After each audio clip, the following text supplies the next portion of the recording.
구원에 이르는 지혜 제11장 장성한 자 마지막 12번째 질문들 살펴보도록 하겠습니다.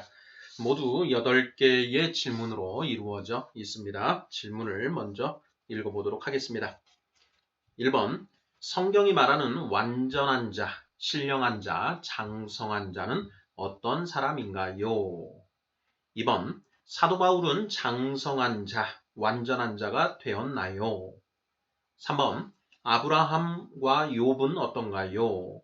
이들도 장성한 자가 되었나요? 4번 이들이 장성한 자라는 사실을 어떻게 알 수 있나요? 근거가 되는 성경 구절은 무엇인가요? 5번 장성한 자들에게도 큰 근심과 고통이 있습니다. 무엇인가요? 로마서 9장 1절. 6번 나사로의 죽음을 슬퍼하는 마리아와 유대인들을 보고 예수님이 비통해 하십니다. 요한복음 11장 33절 38절. 무엇을 비통해 하신 것인가요? 7번 요한복음 17장은 대제사장의 기도로 크게 세 가지 내용으로 이루어져 있습니다. 무엇입니까? 무엇인가요? 8번 예수님이 겟세마네 동산에서 땀을 피처럼 흘리시면서 3번 기도하십니다. 자, 무슨 기도를 하셨을까요? 자, 이렇게 해서 모두 8개의 질문으로 이루어져 있습니다. 구원에 이르는 지혜 제11장은 주제가 장성한 자라고 되어 있습니다. 자, 우리가 물과 성령으로 거듭나게 되면 영적인 갓난아이 상태가 됩니다. 자, 그 영적인 갓난아이 상태가 순전하고 신령한 신 하나님의 말씀을 먹고 점점 이렇게 자라나게 되는데요. 자, 그렇게 갓난아이 상태에서 어린아이 상태로 어린아이 상태에서 청년기를 거쳐서 이제 장성한 자까지 자라나게 된다라는 것이죠. 자, 구원에 이르는 지혜 제11장 장성한 자는 바로 이 성경이 예정하고 있는 이 장성한 자에 대한 전반적인 것을 다루고 있습니다. 자, 오늘은 이 장성한 자 마지막 12번째 시간입니다. 1번부터 문제를 풀어가면서 답을 찾아가 보도록 하겠습니다. 1번 성경이 말하는 완전한 자, 신령한 자, 장성한 자는 어떤 사람인가요? 자, 지금까지 우리가 11번에 걸쳐서 생각해 본 그 문제들을 이미 살펴본 문제입니다. 자, 그것을 총괄적으로 이제 정리해서 문장으로 제시하면 되는 그런 문제입니다. 성경이 말하는 완전한 자, 신령한 자, 장성한 자 모두 다 같은 의미로 쓰이고 있습니다. 어떤 사람인가? 저는 이렇게 정의를 내려봤습니다. 첫 번째로 성경 66권에 감추어져 있는 핵심 진리, 즉 구원에 이르는 지혜를 온전히 깨달아 말씀대로 살아가는 자. 잠언 2장 7절을 보면 하나님이 정직한 자를 위하여 완전한 지혜를 예비해 두셨다. 이렇게 되어 있지요. 자, 그 완전한 지혜가 어디에 예비되어 있는가? 하나님께서 우리에게 은혜로 주신 성경 66권 그 말씀 안에 그 완전한 지혜가 감추어져 있다라는 것이죠. 자, 그래서 우리는 그 밭에 감추인 보화를 찾는 것처럼 이 성경 속에서 구원에 이르는 지혜, 완전한 지혜, 핵심 진리들을 찾아내야 된다라는 것이죠. 자, 성경이 말하는 완전한 자, 신령한 자, 장성한 자는 어떤 사람인가? 자, 두 번째, 자, 히브리서 5장 14절 성경 자체가 또 정의를 내리고 있습니다. 단단한 음식은 장성한 자의 것이니 그들은 지각을 사용함으로 연단을 받아 선악을 분별하는 자들이니라. 이렇게 되어 있습니다. 자, 그래서 장성한 자, 신령한 자, 완전한 자는 어떤 자인가? 지각을 사용함으로 연단을 받아 선악을 온전히 분별하게 된 자가 바로 장성한 자이다 라고 성경이 정의하고 있으니까 그 문장을 가져다 써도 답이 되지 않을까 이렇게 생각이 되고요. 자, 또 성경이 말하는 완전한 자, 장성한 자, 신령한 자는 어떤 사람인가? 하나님을 온전히 경외하게 된 자, 도 답으로 써볼 수 있을 것 같습니다. 이것도 잠언 2장 4절을 잠언 2장을 근거로 해서 우리가 도출해 볼 수 있는데요. 자, 잠언 2장을 한번 관련 말씀을 찾아보도록 하겠습니다. 잠언 2장 7절에서는 하나님이 정직한 자를 위하여 완전한 지혜를 예비해 두셨다라는 그런 말씀이었고요. 자, 그 앞쪽에 보면 자, 이런 말씀이 있습니다. 잠언 2장 4절 5절입니다. 자, 은을 구하는 것 같이 그것을 구하며 감추어진 보배를 찾는 것 같이 그것을 찾으면 여호와 경외하기를 깨달으며 하나님을 알게 되리니 이렇게 되어 있습니다. 자, 온전히 하나님을 경외하게 된 자도 역시 장성한 자이다. 우리가 그 순종과 관련해서 우리가 불순종에서 억종, 억종에서 순종, 순종에서 복종으로 이 단계가 올라간다 이런 이야기를 나눴었는데요. 장성한 자들은 하나님의 말씀이라고 한다면 그 말씀에 무조건 복종하는 자들입니다. 왜 그런가? 하나님을 온전히 경외하게 되었기 때문에 그렇게 된다라는 것입니다. 자, 그래서 1번 문제, 성경이 말하는 온전한 자, 완전한 자, 신령한 자, 장성한 자는 어떤 사람인가요? 성경 66권에 감추어져 있는 핵심 진리, 즉 구원에 이르는 지혜를 온전히 깨달아 말씀대로 살아가는 자, 또는 지각을 사용함으로 연단을 받아 선악을 온전히 분별하게 된 자, 하나님을 온전히 경외하게 된 자, 이런 맥락으로 답을 하시면 정답이 아닐까 이렇게 생각이 됩니다. 자, 2번 문제입니다. 사도 바울은 장성한 자, 완전한 자가 되었나요? 하는 질문입니다. 자, 우리 성도님들께서는 이 문제에 대해서 어떻게 답하시겠습니까? 자, 사도 바울은 우리가 이 신약 성경의 서신서를 14권을 이제 기록한 우리가 위대한 그런 사도로 우리가 공인하고 자타가 공인하고 있는데요. 자, 그러한 사도 바울은 장성한 자가 된 것인가 하는 그런 질문입니다. 저는 장성한 자, 완전한 자가 되었다. 이렇게 답을 하고자 합니다. 우리 성도님들은 어떠신지요?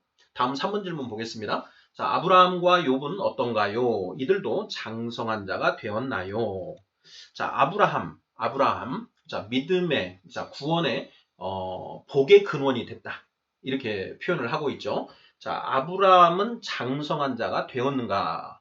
또, 욥, 너가 사탄에게 하나님이 말씀하십니다. 네가, 욥을 보았느냐? 욥처럼, 의로운 자가 없느니라. 하고 하나님이 욥을 그렇게 칭찬하셨는데 그 욥이 장성한 자인가 하는 그런 질문입니다. 자, 어떻게 답하시려는지요?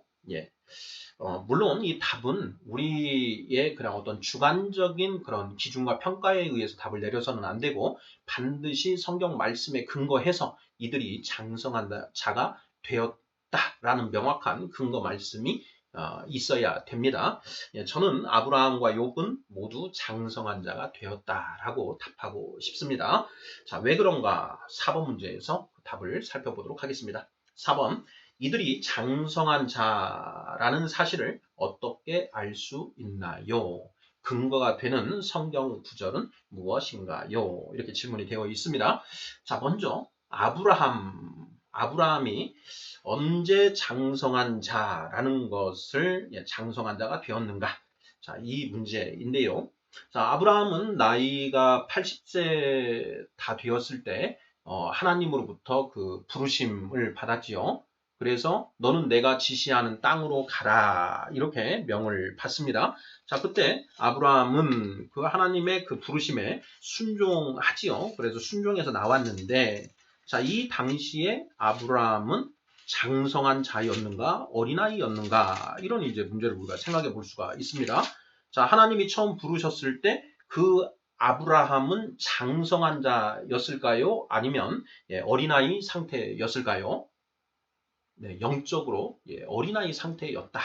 그리고 아직 어떻게 보면 어린아이가 되려면 그 성령으로 거듭나야 되기 때문에 아직 그 아브라함은 부르심만을 받았지 아직 거듭나지는 않았다. 성령을 받은 상태는 아니다. 그러니까 아직 거듭나기도 전 상태다. 이렇게 말하는 게 더 정확할 것 같습니다.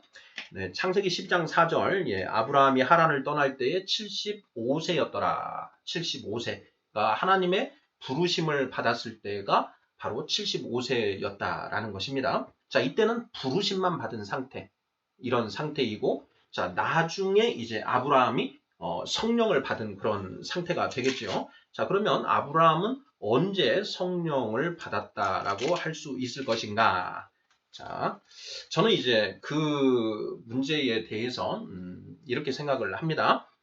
창세기 15장 6절인데요.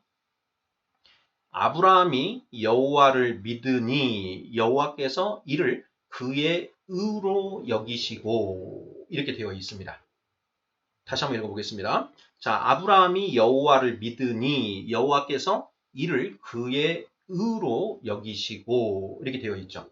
자, 우리가 이신칭의입니다. 우리가 이신칭의 사도 바울 선생이 로마서에서 극구 강조한 그 교리가 우리가 믿음으로 의롭다함을 받는다라는 이신칭의라는 이제 그 교리가 성경에 기술이 되어 있는데 아브라함이 이때 창세기 15장 6절 아브라함이 여호와 하나님을 믿으니 여호와께서 이를 그의 의로 여기시고 이걸 이제 칭의가 이때 이루어졌다라는 것을 알 수 있겠습니다. 자, 그러면 아브라함은 그러면 성령을 칭의를 받은 뒤에 성령을 받았을까? 이건데요. 자, 성령을 받아서 거듭나는 겁니다. 자, 저는 그 거듭났다라는 걸 성경이 창세기 17장 5절에서 표현을 하고 있다. 이렇게 생각이 듭니다. 읽어보겠습니다. 이제 후로는 내 이름을 아브람이라 하지 아니하고 아브라함이라 하리니 이는 내가 너를 여러 민족의 아버지가 되게 함이니라. 이렇게 되어 있습니다. 자, 아브람이 아브라함이 되었습니다. 거듭나서 새 사람이 되었다. 그래서 이름을 새로 지어준다라는 것이죠. 이런 예가 또 있습니다. 자, 누가 이름이 바뀌죠? 바로 야곱이 이스라엘이 되죠. 이제부터는 너를 야곱이라 하지 않고 이스라엘이라 하리니 이렇게 말씀을 하시죠. 하나님이 바로 그때 야곱도 성령을 받아서 거듭난 이런 것이 그런 것을 그 말씀으로 이렇게 표현해 주시는 게 아닌가 이런 생각을 해봅니다. 자, 지금은 아브라함에 대해서 살펴보니까요. 창세기 17장 5절 이제 후로는 내 이름을 아브람이라 하지 아니하고 아브라함이라 하리니 이 부분이 바로 아브라함이 이제 성령을 받아서 거듭났다라는 것을 성경이 말씀으로 뒷받침하는 것이 아닌가 이렇게 생각이 들고요. 자, 그것에 대한 이제 징표로 자, 10절에 보면 너희 중 남자는 다 할례를 받으라. 이것이 나와 너희와 너희 후손 사이에 지킬 내 언약이니라. 바로 이 할례를 받으라고 하시죠. 이 할례가 바로 거듭난 사람, 하나님의 백성이라는 그런 징표가 된다라는 것이죠. 그래서 그 아브라함이 이때 이제 거듭났다. 자, 거듭났으니까 이제 영적으로 갓난아이, 어린아이 상태를 거쳐서 또 청년기를 거쳐서 이제 장성한 자가 되는 것인데 아브라함이 언제 장성한 자가 되었느냐? 저는 바로 이 이삭을 번제로 드리라 라고 말씀하신 그 시험에 통과를 하면서 아브라함이 이제 장성한 자의 반열에 올라선 것 아닌가 이렇게 생각이 됩니다. 창세기 22장이지요. 1절입니다. 그 일 후에 하나님이 아브라함을 시험하시려고 그를 부르시되 아브라함아 하시니 그가 이르되 내가 여기 있나이다. 2절 여호와께서 이르시되 내 아들 내 사랑하는 독자 이삭을 데리고 모리아 땅으로 가서 내가 내게 일러준 한 산 거기서 그를 번제로 드리라. 아브라함에게 정말 어려운 시험 문제가 주어졌습니다. 자, 이삭은 아브라함이 100세 그리고 그의 아내 사라가 90세가 되어서 낳은 정말 금지옥엽 같은 그런 귀하고 귀한 그런 아들이지요. 자, 그런데 그런 이삭을 하나님이 번제로 드리라라는 것입니다. 차라리 아브라함의 입장에서는 나를 번제로 드리라고 하면 얼마든지 드릴 수 있었을 것입니다. 그런데 하나님은 너를 번제로 드리라고 하지 않으시고 이삭을 번제로 드려라 라는 그 시험 문제를 내신 것이죠. 아브라함이 아침에 일찍 일어나 나귀의 안장을 지우고 두 종과 그의 아들 이삭을 데리고 번제에 쓸 나무를 쪼개어 가지고 떠나 하나님이 자기에게 일러주신 곳으로 가더니 4절 제3일에 아브라함이 눈을 들어 그곳을 멀리 바라본지라. 아브라함이 하나님의 명령을 듣고 그 다음날 아침 일찍 일단 출발을 했습니다. 순종하는 것이죠. 자, 그런데 그 하나님이 말씀하신 그 모리아 산까지 가는데 2박 3일이 걸립니다. 자, 2박 3일 동안 아브라함이 룰루랄라 소풍 가는 기분으로 갔을까요? 아니면 그 가는 도중에 누가 뭐라고 해도 말도 들리지 않고 밥을 먹어도 먹는 것 같지 않고 온통 머릿속이 복잡한 그런 상태였을까요? 당연히 후자의 상태였을 것입니다. 머릿속으로 계속 내가 하나님이 이삭을 번제로 드리라고 하셨는데 내가 이것에 순종을 해야 되나? 아니면 거역해야 되나? 이 문제를 가지고 계속 2박 3일 동안 심사숙고했을 것입니다. 만약에 자기 아내 사라가 이 사실을 알기라도 하면 정말 그 사단 나는 그런 일이 생길 것이 불보듯 뻔한 그런 상태가 아니겠습니까? 아마 사라는 아브라함에게 이 미친 영감탱이가 정신이 있는 것이냐 없는 것이냐 자식을 잡아먹는다 이런 얘기를 했지 않았을까 이런 생각이 듭니다. 자, 그런데 2박 3일 동안 정말 머리에 지진이 날 정도로 고민하며 간 아브라함의 최종 결단은 무엇이었는가? 아브라함은 하나님의 명령, 이삭을 번제로 드리라는 하나님의 명령에 순종, 복종하기로 결단합니다. 9절입니다. 창세기 22장 9절. 하나님이 그에게 일러주신 곳에 이른지라. 이에 아브라함이 그곳에 제단을 쌓고 나무를 버려놓고 그의 아들 이삭을 결박하여 제단 나무 위에 놓고 손을 내밀어 칼을 잡고 그 아들을 잡으려 하니 마음을 먹은 거죠. 하나님의 명령에 아무리 내 귀한 이삭 아들이지만 하나님의 명령이 우선이다. 하나님의 명령에 나는 복종한다 라고 결단을 내리고 행동에 나선 것이지요. 자, 그러자 하나님의 천사가 아브라함을 말리고 이삭은 살아나게 되지요. 자, 그런데 바로 이때 어떤 그 성경이 이 아브라함에 대해서 선포를 하고 있는가 하면요. 12절입니다. 22장 창세기 22장 12절. 사자가 이르시되 그 아이에게 내 손을 대지 말라. 그에게 아무 일도 하지 말라. 내가 내 아들 내 독자까지도 내게 아끼지 아니하였으니 내가 이제야 네가 하나님을 경외하는 줄을 아노라. 이 말씀하시죠. 온전히 아브라함이 하나님을 경외하게 되었다. 이 상태, 바로 아브라함이 장성한 자가 되었다라는 것을 하나님이 말씀으로 선포해 주시는 그런 대목이다라는 것이죠. 그래서 하나님이 아브라함에게 복을 주십니다. 16절입니다. 이르시되 여호와께서 이르시기를 내가 나를 가리켜 맹세하노니 네가 이같이 행하여 네 아들 네 독자도 아끼지 아니하였은즉 내가 너에게 큰 복을 주고 너의 씨가 크게 번성하여 하늘의 별과 같고 바닷가의 모래와 같게 하리니 너의 씨가 그 대적의 성문을 차지하리라. 또 내 씨로 말미암아 천하 만민이 복을 받으리니 이는 네가 나의 말을 준행하였음이니라 하셨다 하니라. 이렇게 되는 거죠.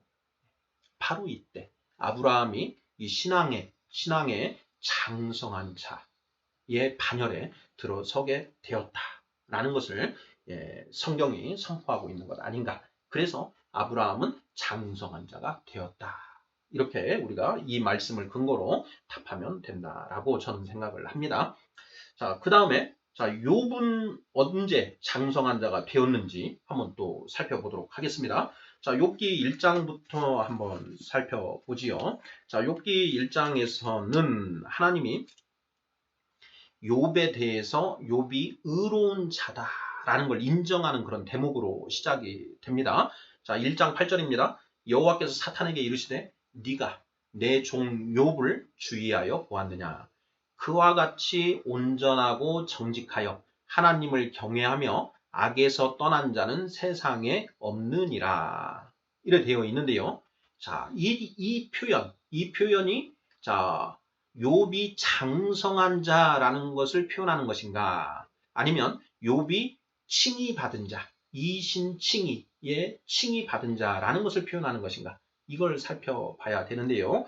자, 어떻게 생각하시나요? 욥기 1장에 나오는 그 욥은 자, 칭의를 받은 그런 상태인가? 아니면 장성한 자의 상태인가라는 그런 질문입니다. 예, 저는 욥의 상태가 이때는 아직 장성한 자는 아니다. 그래서 어린아이 단계에 현재 처해 있는 것이다. 이렇게 생각을 해 봅니다. 자, 왜 그런가? 자, 욥기의 마지막이 42장이죠. 바로 1장과 이 42장을 우리가 대비해서 살펴보아야 하는데요. 자, 42장에서 이제 욥이 이렇게 표현을 합니다. 1절입니다. 욥이 여호와께 대답하여 이르되 주께서는 못하실 일이 없사오며 무슨 계획이든지 못 이루실 것이 없는 줄 아오니 무지한 말로 이치를 가리는 자가 누구니이까. 나는 깨닫지도 못한 일을 말하였고 스스로 알 수도 없고 헤아리기도 어려운 일을 말하였나이다. 6절 그러므로 내가 스스로 거두어드리고 티끌과 제 가운데에서 회개하나이다. 이렇게 되어 있습니다. 욥이 아직 회개할 게 남아있다라는 것이죠. 예. 그리고 아직 뭔가를 모르고 있었다. 그런데 이번에 이 일을 통해서 욥이 큰 깨달음을 얻었다라는 것입니다. 무슨 깨달음이냐? 바로 42장 2절인데요. 주께서는 못하실 일이 없사오며 무슨 계획이든지 못 이루실 것이 없는 줄 아오니 깨달았습니다. 이런 얘기죠. 무지한 말로 이치를 가리는 자가 누구니까? 제가 지금까지 이걸 깨닫기 전까지는 무지한 말로 그 하나님의 섭리, 이치를 가렸습니다. 이렇게 회개하는 것이죠. 나는 깨닫지도 못하는 일을 말하였고 스스로 알 수도 없고 헤아리기도 어려운 일을 말하였나이다. 욥이 사탄의 시험을 아주 세게 받았지요. 자식들도 다 죽고 가문도 풍지박산, 그 가산들도 모두 다 없어지고 또 욥의 몸에 그 등창이 온몸에 등창이 나서 종창이 나서 정말 죽을 것 같은 그런 고통 속에 처해져 있습니다. 그런데 정말 친한 그 친구들까지 와서 욥의 속을 다 뒤집어 놓죠. 자, 그러한 가운데 욥이 하나님을 원망하게 됩니다. 자, 하나님을 어떻게 원망하나요? 하나님, 도대체 제가 왜 이런 일을 당해야 합니까? 저는 정말 아무리 생각해도 제가 잘못한 것이 없는 것 같은데 왜 이런 일을 당해야 하는 것입니까? 하는 것이죠. 그러면서 아무런 잘못도 없는 내가 이런 일을 당하도록 하신 하나님 당신이 잘못되었습니다. 욥이 스스로 옳고 그름을 판단하면서 누구를 지금 정죄하고 있습니까? 하나님을 정죄하고 있는 것이죠. 그런데 그 욥기 38장에 천둥과 번개, 폭풍 속에 나타나신 하나님, 그 하나님을 뵙고 하나님으로부터 그 100여 가지가 넘는 질문들을 받고 그 질문에 뭐 하나 제대로 답할 수 없다라는 것을 깨닫지요. 자신의 무지함을 깨닫습니다. 자, 그러고 나서 드디어 욥이 하나님이 나에게 이런 고난을 허락하신 데에는 분명히 합당한 이유가 있다라는 걸 깨닫게 되는 것이죠. 그래서 42장 2절의 고백이 나오는 겁니다. 주께서는 못하실 일이 없사오며 무슨 계획이든지 못 이루실 것이 없는 줄 아오니 이런 거죠. 하나님의 전지전능하신 그리고 완전하심 그리고 하나님의 그 통치권에 대해서 완전히 100% 인정하고 들어가는 것이죠. 바로 이때 욥이 장성한 자, 완전한 자, 신령한 자의 그 반열에 들어서게 됐다라는 것입니다. 욥기의 주제가 뭐라고 했습니까? 원죄라고 했죠. 자, 원죄는 우리 선악과를 먹은 인간이 스스로 옳고 그름을 판단하는 것. 이것이 원죄라고 했습니다. 자, 욥은 자신이 그 고난을 당하면서 나는 아무 잘못도 없는데 나에게 이런 일이 생기게 하신 하나님이 잘못이다. 라고 욥이 하나님을 평가하고 정죄하는 그 일을 욥이 했다라는 것입니다. 이것이 바로 원죄인데 그 원죄를 욥이 깨달았다라는 것이죠. 그래서 욥기의 주제는 원죄라는 것이라고 저는 이제 묵상을 하고 있는데요. 자, 이때 욥이 장성한 자가 되었고, 그래서 그 하나님이 그 욥에게 어떻게 하시는가? 욥기 42장 10절입니다. 욥이 그의 친구들을 위하여 기도할 때 여호와께서 욥의 곤경을 돌이키시고 여호와께서 욥에게 이전 모든 소유보다 갑절이나 주신지라 이렇게 되는 거죠. 욥이 어린아이 단계였다가 장성한 자가 됩니다. 장성한 자가 되니 하나님께서 욥에게 더 큰 복을, 예전보다 더 큰 복을 베풀어 주셨다라는 것이죠. 아브라함이 그 이삭을 하나님께 번제로 드리기로 결단하고 실행에 옮길 때 하나님이 그 아브라함을 비로소 복의 근원으로 완전히 인을 치시지요. 창세기 12장에 아브라함을 부르실 때 하나님이 네가 복의 근원이 될 것이다 라고 하신 부분은 그렇게 될 것이다 라는 것을 예언하신 것이고요. 예, 그것이 언제 성취가 되느냐? 아브라함이 이삭을 번제로 드리기로 결단하고 실행에 옮겼을 때 그때 복의 근원으로 이제 인침을 받고 그 예언이 성취가 되었다라는 것이죠. 마찬가지입니다. 욥도 그 욥기 1장에 있던 그 욥의 상태 그리고 그 사탄의 시험을 결국은 이겨내고 예, 자신의 원죄를 깨닫게 된 그 욥은 장성한 자가 되었고 그 장성한 자가 된 그 욥에게 하나님이 갑절의 복을 예, 베풀어 주셨다. 이걸 우리가 알 수가 있는 것이지요. 자, 마지막으로 사도 바울은 언제 장성한 자가 되었는가 하는 그 질문에 대한 근거 말씀을 찾아보도록 하겠습니다. 자, 사도 바울이 장성한 자가 되었기 때문에 사도 바울의 그 서신서들이 정말 이 성경, 신약 성경의 27권 중에 14권이나 이렇게 차지하게 되는 그런 영광을 누리는 것 아니겠습니까? 자, 그 사도 바울의 서신서들 중에 사도 바울이 장성한 자라는 것을 뒷받침하는 그런 표현들이 있습니다. 예. 자, 저는 먼저 고린도전서 13장 11절을 예, 그 근거로 찾아보았습니다. 고린도전서 13장 11절입니다. 읽어보도록 하겠습니다.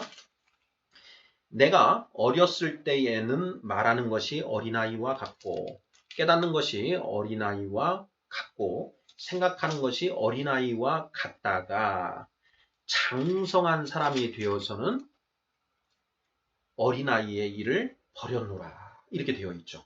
자, 여기에서 사도 바울이 자기 입으로 고백하고 있습니다. 내가 어린아이였었는데 장성한 사람이 되어서는 어린아이의 일을 버렸다. 이렇게 고백을 하고 있다라는 것이죠.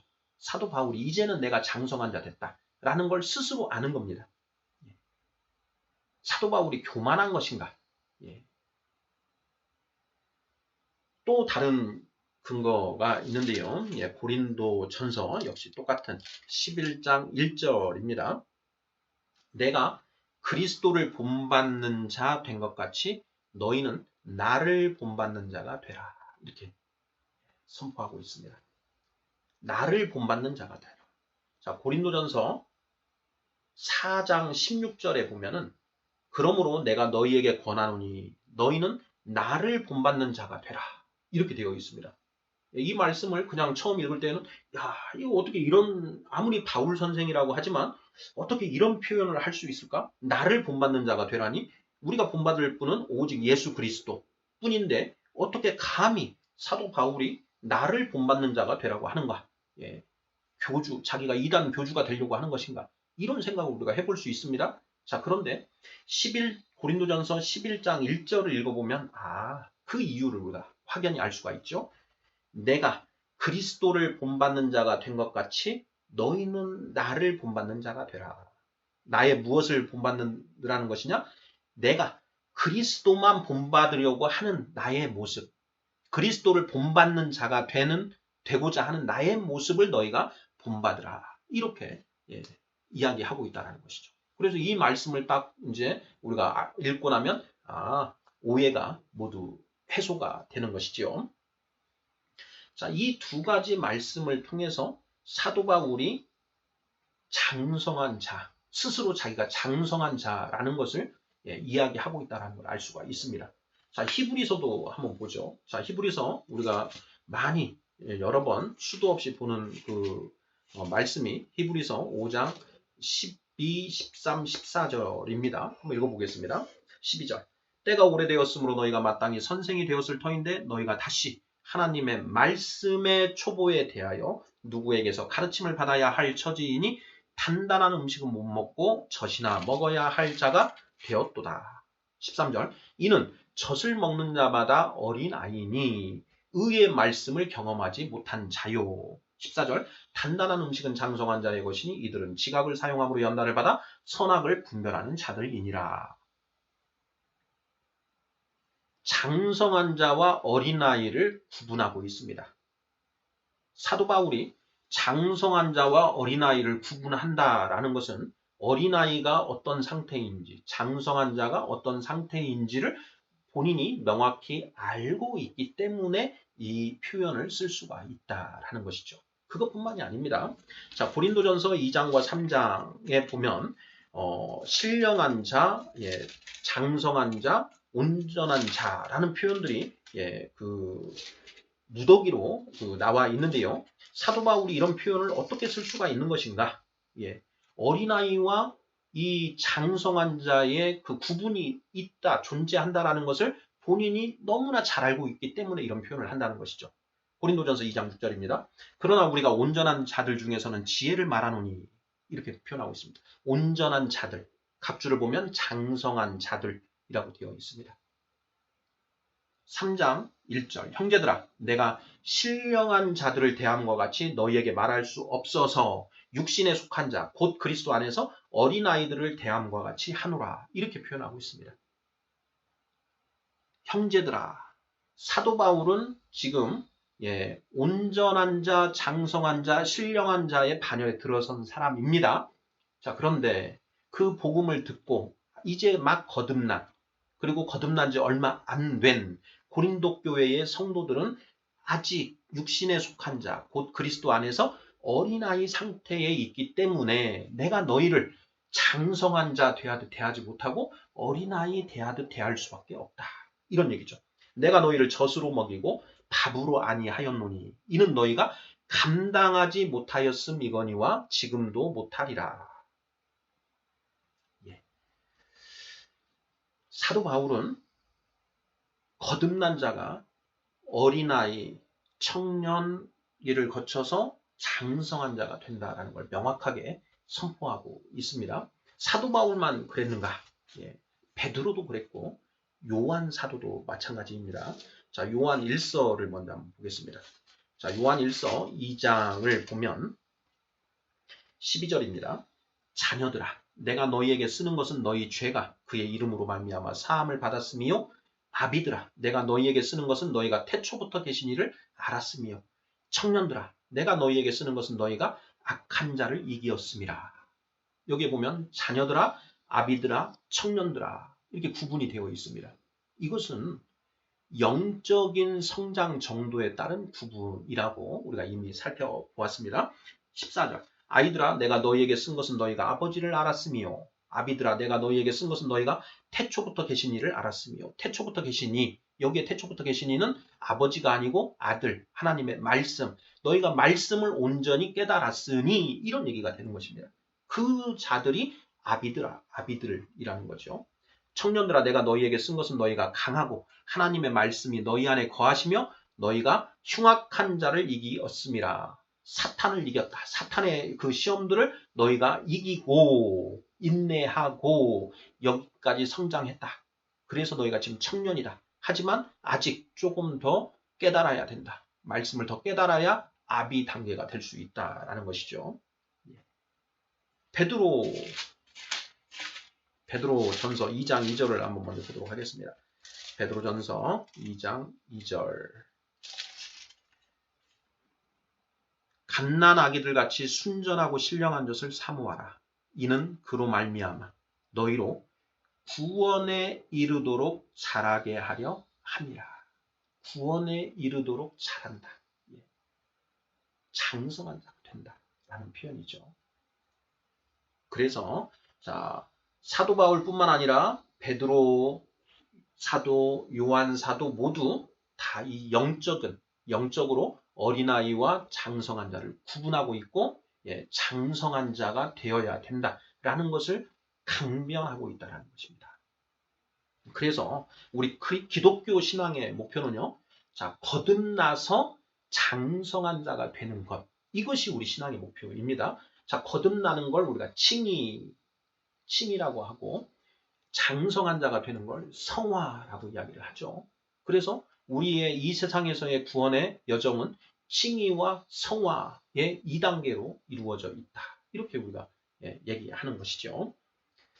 5번 문제 보겠습니다. 장성한 자들에게도 큰 근심과 고통이 있습니다. 그것이 무엇인가요?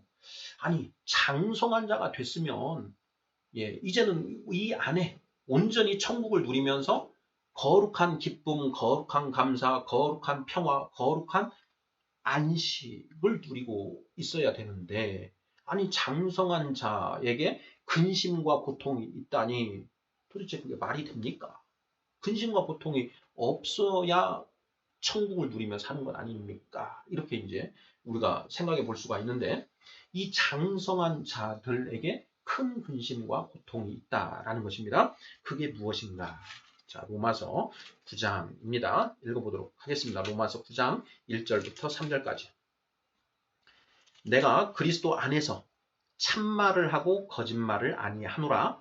나에게 큰 근심이 있는 것과 마음에 그치지 않는 고통이 있는 것을 내 양심이 성령 안에서 나와 더불어 증언하노니 나의 형제 곧 고륙의 친척을 위하여 내 자신이 저주를 받아 그리스도에게서 끊어질지라도 원하는 바로라. 이렇게 되어 있습니다. 이게 도대체 무슨 말입니까? 표현이 좀 어렵게 느껴질 수 있는데요. 얘기인즉슨 간단합니다. 사도 바울은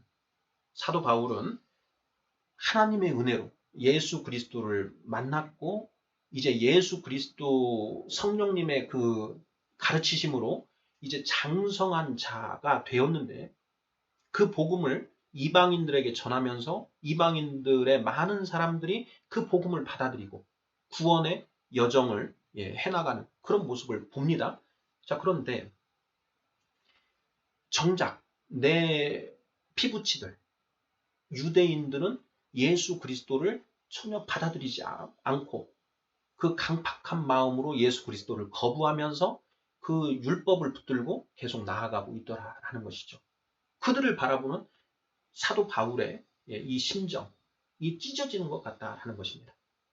그래서 그 마음에 큰 고통과 큰 근심이 있다. 저렇게 살면 지옥 가는데 예수님을 알아야 되는데 왜 예수님을 받아들여야 되는데 안 받아들일까? 이것 때문에 사도 바울의 이 마음에 큰 근심과 그치지 않는 고통이 있다라는 것입니다. 우리도 마찬가지입니다. 우리가 영적으로 성장을 해 나가다 보면 처음에는 일단 내 코가 석자이기 때문에 내가 먼저 그 구원의 이 여정을 해 나가야 되는데요. 내가 어느 정도 이제 가다 보면 이제는 주변이 보이기 시작한다는 것이죠. 예수 그리스도를 믿지 않고 받아들이지 못하는 그런 사람들. 나아가서 예수 그리스도를 영접은 했는데 이 말씀을 보지 않고 거듭났지만 세상 사람들하고 똑같은 마음, 똑같은 행태로 살아가는 주변의 지체들을 보면 너무 안타까운 것이죠. 그래서 장성한 자들에게도 큰 근심과 고통이 있다. 그것이 무엇인가? 거듭나지 못한 자들을 바라볼 때 그들에 대한 긍휼, 측은함. 두 번째, 거듭났지만 자라나지 못하고 성장하지 못하는 그런 크리스찬들을 볼 때, 그런 지체들을 볼 때 생기는 그 안타까움. 거기에서 큰 근심과 고통이 있다라는 것입니다. 이런 맥락으로 답하시면 5번은 거의 답이 되지 않을까 싶습니다. 6번 보겠습니다. 나사로의 죽음을 슬퍼하는 마리아와 유대인들을 보고 예수님이 비통해 하십니다. 요한복음 11장 33절, 38절. 무엇을 비통해 하시는 걸까요? 자, 예수님은 당연히 장성하신 분입니다. 최고. 너희가 선생같이 될 수는 있으나 선생보다 나아질 수는 없다. 그 선생이 바로 예수 그리스도이신 것이죠. 그런데 그 최고의 그 완전함에 계시는 그 예수님이 비통한 마음이다. 마음이 찢어진다. 비통하시다라는 것입니다. 요한복음 11장 33절을 읽어보도록 하겠습니다. 예수께서 그가 우는 것과 또 함께 온 유대인들이 우는 것을 보시고 예수님이 우는 것을 보시고 심령에 비통이 여기시고 불쌍히 여기사 이르시되 그를 어디 두었느냐 이르되 주여 와서 보옵소서 하니 예수께서 눈물을 흘리시더라 이렇게 되어 있습니다. 자, 예수님이 지금 그 나사로 마리아의 언니가 마르다죠. 마르다. 마리아와 마르다의 오빠 나사로가 병이 들어 죽었습니다. 예수님은 그 나사로가 살아날 것을 알고 계십니다. 일부러 나사로가 죽기까지 기다렸다가 이틀을 기다렸다가 가신 것이죠. 그런데 거기에 갔더니 마리아가 울고 또 이 나사로를 알던 나사로의 그 친척들 아는 사람들이 나사로의 죽음을 비통해하면서 울더라 하는 것이죠. 그런데 그들이 우는 것을 보시고 예수님이 심령에 비통히 여기신다라는 것입니다. 그리고 눈물까지 흘리셨다라는 것이죠. 도대체 왜 예수님이 비통해 하시고 눈물을 흘리셨는가? 나사로의 죽음이 슬퍼서 예수님이 그러신 건가요? 전혀 아니죠. 맥락이 전혀 그렇지 않습니다. 자, 요한복음 37, 38절도 요한복음 11장 37, 38절도 한번 읽어보도록 하겠습니다. 36절부터 보죠. 자, 이에 유대인들이 말하되 보라 그를 얼마나 사랑하셨는가 하며 그중 어떤 이는 말하되 맹인의 눈을 뜨게 한 이 사람이 이 사람은 죽지 않게 할 수 없었더냐 하더라. 이에 예수께서 다시 속으로 비통히 여기시며 무덤에 가시니 무덤이 구리라 돌로 막았거늘 이렇게 되어 있습니다. 예수님이 속으로 다시 비통히 여기셨습니다. 눈물까지 흘리셨다가 또 비통하게 여기셨습니다. 어떤 말에 비통하게 하셨는가? 어떤 사람이 맹인의 눈을 뜨게 한 이 사람이 나사로는 죽지 않게 할 수 없었던가? 이 이야기를 하는 걸 들으시고 비통히 여기셨다는 것이죠. 왜 비통히 여기시나요? 그 말을 들으셨는데 나사로는 살아날 것이고 뭘 비통히 여기셨는가? 이것을 우리가 정확하게 이해를 해야 됩니다. 자, 과연 예수님은 무엇을 비통해 하신 것일까요? 우리 성도님들께서는 자, 이 문제에 대한 답이 무엇이라고 생각하십니까? 자, 정답은 히브리서 2장 14, 15절이 되겠죠. 히브리서를 보도록 하겠습니다. 자, 히브리서 2장 14, 15절 우리가 반드시 외워둬야 하는 그런 말씀입니다. 자녀들은 혈과 육에 속하였음에 그도 또한 같은 모양으로 혈과 육을 함께 지니심은 죽음을 통하여 죽음의 세력을 잡은 자 곧 마귀를 멸하시며 15절 또 죽기를 무서워함으로 한평생 매여 종노릇하는 모든 자들을 놓아주려 하심이니 사탄의 사망 권세를 깨시기 위해서 예수님이 이 땅에 오셨다라는 것이죠. 자, 예수님이 무엇을 비통해 하셨는가? 사탄의 사망 권세에 확 붙들려서 죽는 것을 이렇게 육신의 죽음을 이렇게 두려워하는 이 사람들의 그 상태, 그것이 너무나 안타깝다라는 것이죠. 예수님이 이런 말씀을 하십니다. 육신은 죽일 수 있으나 영은 죽이지 못하는 자들을 두려워하지 말고 너희의 육신과 더불어 영도 멸하실 수 있는 분을 두려워하라. 육신은 죽일 수 있으나 너희의 영은 죽일 수 없는 자, 사단이죠. 육신과 더불어 너희의 영까지 죽이실 수 있는 분, 하나님입니다. 너희가 사단을 두려워하지 말고 사탄을 두려워하지 말고 하나님을 두려워해야 된다. 그런데 너희들은 육신의 죽음을 최고의 어떤 그 가장 최고의 두려운 것으로 여기고 있는 그 모습을 예수님이 보시고 비통해 하셨다는 것이죠. 야 이것들아, 육신의 죽음은 누구나 죽는 거야. 그런데 너희를 기다리고 있는 두 번째 죽음이 있지 않느냐. 두 번째 사망, 둘째 사망. 왜 둘째 사망이 더 무서운 것인데 그 육신의 죽음에만 쩔쩔매고 있는 것이냐. 요한복음 20장입니다. 요한계시록. 사망과 음부도 불못에 던져지니 이것은 둘째 사망 곧 불못이라. 누구든지 생명책에 기록되지 못한 자는 불못에 던져지더라.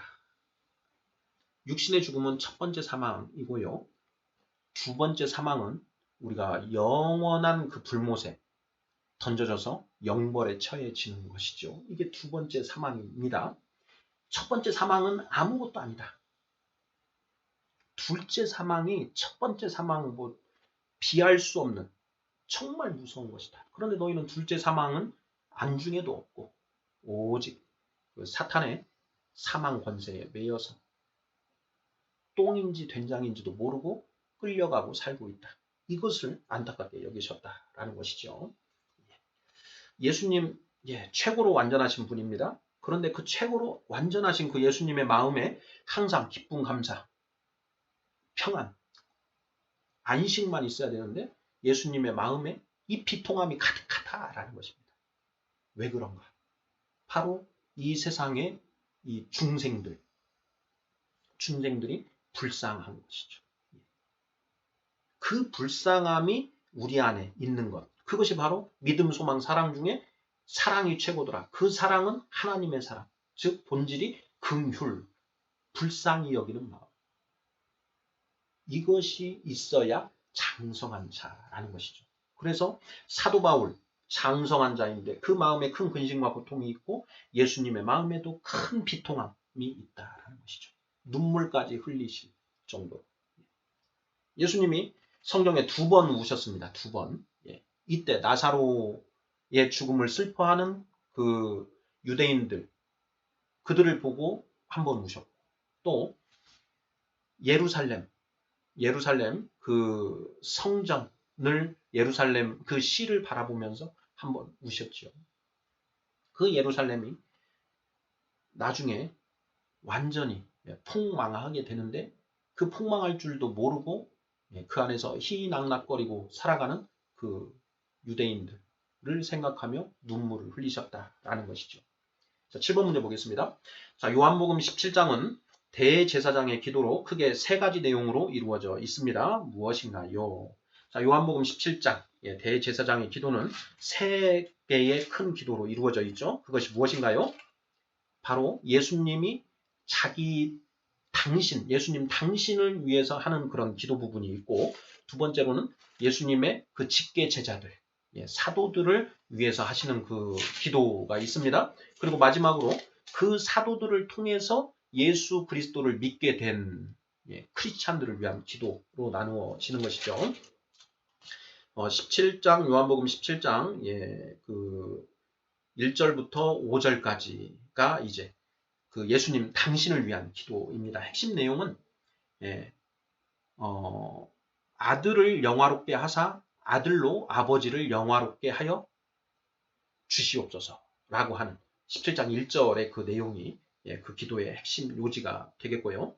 그 다음에 6절부터 19절까지가 이제 제자들을 위한 기도입니다. 15절이 핵심 내용인데요. 내가 비옵는 것은 그들을 세상에서 데려가시기를 위함이 아니요 다만 악에 빠지지 않게 보전하시기를 위함이니이다 라고 기도를 하죠.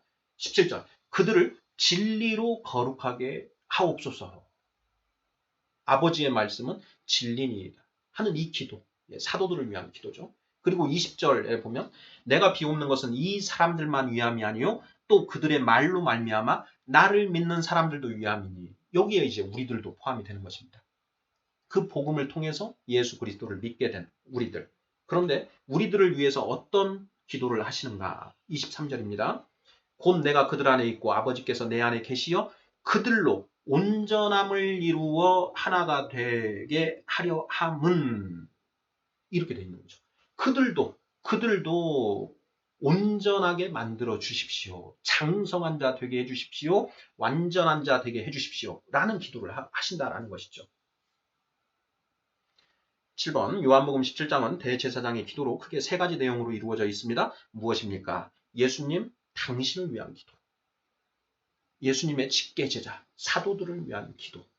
세 번째로 그 제자들이 전하는 복음을 듣고 예수 그리스도를 믿게 된 자들, 우리 성도들을 위한 기도. 이렇게 세 가지로 이루어져 있다라는 것입니다. 마지막 8번입니다. 예수님이 겟세마네 동산에서 땀을 피처럼 흘리시면서 3번 기도하십니다. 기도 제목이 무엇이었을까요? 하는 그런 제목입니다. 자, 예수님이 겟세마네 동산에서 기도를 하시는데요. 자, 그때 이 잔을 내게서 지나가게 해주시옵소서. 이런 이제 내용이 나옵니다. 자, 그래서 우리가 그것을 가지고 예수님이 십자가에 고난 받으실 것, 이것을 어떻게든 피하고 싶으셔서 그런 기도를 하셨다. 다만 내 뜻대로 하지 마시고 아버지 뜻대로 해 주시옵소서. 이렇게 기도를 하셨는데, 그것이 예수님 본인을 위한 기도였을까? 저는 이 부분이 도저히 납득이 안 됩니다. 물론 예수님이 완전한 인성을 가지고 계시고 또 완전한 신성을 가지고 계시다. 그래서 이 완전한 인성의 측면에서 그런 육신의 죽음을 두려워하셨다. 이렇게 풀이하는데요. 저는 그게 동의가 안 됩니다. 왜냐하면 우리가 조금 전에 살펴봤던 히브리서 2장 14, 15절, 사탄의 사망 권세를 깨뜨리려고 오셨고 예수님이 죽으신 지 3일 만에 부활하실 것을 스스로 알고 계시는데 그 죽음, 사탄의 사망 권세를 이기셔서 이 세상의 왕이 되려고 오신 분이 그 사탄에게 죽임당하는 것, 그것이 두려우셔서 그런 기도를 하셨을까? 저는 납득이 잘 안 됩니다. 오히려 요한복음 17장에서 대제사장의 기도가 예수님 본인을 위한 기도, 제자들을 위한 기도, 그리고 크리스찬들을 위한 기도로 이루어져 있는데, 본인에 대한 기도도 본인이 하나님의 이 잔을 내가 온전히 받아서 아버지를 영화롭게 하게 될 수 있게끔 기도를 하셨지 않습니까? 이 죽음을 회피하게 해달라고 기도하시는 게 아니지 않습니까? 그러면 예수님은 오히려 그 사도들과 크리스찬들을 위한 기도, 그들이 앞으로 겪게 될, 예수님의 몸된 그 교회가 겪게 될 그 수많은 시련과 고난들, 사탄의 핍박들, 이런 것들을 생각하시면서 기도를 하시지 않았을까? 우리를 위한 중보기도가 아니었을까? 저는 이렇게 답하는 게 너무나도 맞지 않은가, 이런 생각이 듭니다. 자, 그 근거로 가장 중요한 것이요, 요한복음 14장 27절입니다. 예수님이 제자들에게 최후의 만찬에서 이렇게 말씀하시죠. 평안을 너희에게 끼치노니 곧 나의 평안을 너희에게 주노라. 내가 너희에게 주는 것은 세상이 주는 것과 같지 아니하니라. 너희는 마음에 근심하지도 말고 두려워하지도 말라. 예수님이 이렇게 말씀하시고 이제 잡히신 것입니다. 그런데 이렇게 제자들한테 내 평안을 너희에게 준다. 두려워하지도 말고 근심하지도 말라. 라고 말씀하신 예수님이 겟세마네 동산 아래에 가셔서 그 죽음, 자신이 받을 십자가 고난이 두렵고, 그게 근심스러우셔서 이 잔을 지나가게 해달라라고 기도를 하셨다. 이거는 맥락상 맞지 않다라는 것입니다. 오히려 그렇게 우리가 이해를 하는 것은 사탄의 그 사망 권세를 오히려 증폭시키고 예수님도 그 사망 권세를 두려워하셨다라고 하는 어떤 그런 걸 오히려 조장하는 그런 묵상이 아닌가, 이런 생각이 드는 것입니다. 물론 저의 묵상이 다 맞는 것은 아닙니다. 그런데 살펴보면 그렇게 예수님이 본인을 위해서 그런 기도를 하신 것이 아니고 그 제자들과 사도들이 이제 다 순교하게 되지 않습니까? 그리고 그 사도들의 복음을 받은 수많은 크리스찬들은 톱에 썰리고 죽어가고 하는 그런 일들이 있다라는 것이죠.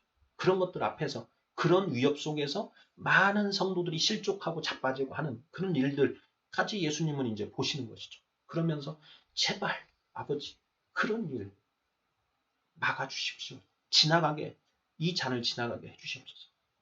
하지만 내 뜻대로 하지 마시고 아버지 뜻대로 하십시오. 그때가 예수님의 재림의 때가 언제 올지는 아들도 모르나이다. 그건 아버지만 아시죠. 그러니까 예수님이 그런 기도를 하신 게 아닐까. 이것이 저의 묵상입니다. 자, 구원에 이르는지 제11장 장성한 자 마지막 질문들 살펴보았습니다. 자, 온전한 자, 신령한 자, 장성한 자. 사도 바울, 아브라함, 욥의 예를 들어서 이들이 언제 장성한 자가 되었는가라는 걸 살펴보았고요. 장성한 자가 된 뒤에 그들에게도 크나큰 근심과 마음의 고통이 있다. 어떤 근심과 고통이 있는가 하는 내용들 살펴보았습니다. 아멘.